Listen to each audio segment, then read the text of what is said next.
अस्सलामुअलैकुम। वक्त बहुत अहम है और जितना अहम वक्त है उतने ही ज़्यादा हम इसके बारे में फ़िक्रे और जुमले इस्तेमाल करते हैं अपनी रोज़मर्रा रूटीन में। तो आज मैं आपको 20 ऐसे फ्रेजेस बताने जा रही हूँ टाइम के हवाले से जो कि बहुत ही ज़्यादा इम्पॉर्टेंट हैं और आपको बहुत ज़्यादा काम आने वाले हैं। तो शुरू करते हैं यहाँ से। Time is short. वक्त कम है।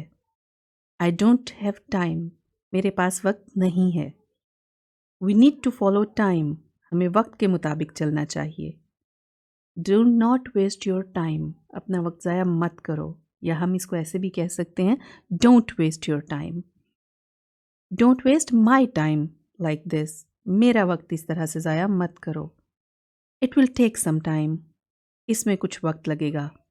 जैसे किसी काम को करने में अगर देर हो रही हो तो हम कहते हैं it will take some time. इसके बारे में let the time decide about it. इसके बारे में वक्त को फैसला करने दो। For me time is so important. मेरे लिए वक्त बहुत अहम है। When did you see him last time? तुम आखिरी बार इससे कब मिले? Take your time. आप अपना वक्त लें या आप अपना काम करें, वक्त है। What time is it? क्या वक्त हुआ है? और ये सबसे इम्पॉर्टेंट चीज़ है कि जब हम किसी से वक्त पूछते हैं या कोई हमसे वक्त पूछता है तो हमें उसे कैसे बताना है। It's 9:30।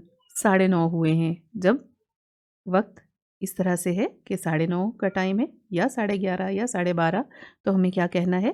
Half past. It's 9:30। It's 11 o'clock। 11 बज गए हैं। इट्स 7:15। 6:45 हुए हैं। इट्स 3:15। 3:15 हुए हैं। My watch keeps perfect time. मेरी घड़ी बिल्कुल ठीक वक्त बताती है। I will manage time to see her. मैं उससे मिलने के लिए वक्त निकाल लूँगा। और हम इसके लिए आई विल मेक भी कह सकते हैं। I will make time to see her. Do you have time to go there? या तुम्हारे पास वहाँ जाने का वक्त है? या हम इसको ऐसे भी कह सकते हैं, do you have time to do this? या तुम्हारे पास एक करने का वक्त है? You have no time to lose. तुम्हारे पास खोने के लिए बिल्कुल वक्त नहीं है या ज़ाया करने के लिए वक्त नहीं है। And the most important, time heals all the wounds. वक्त सब जख्म भर देता है। Because time is important. Thank you.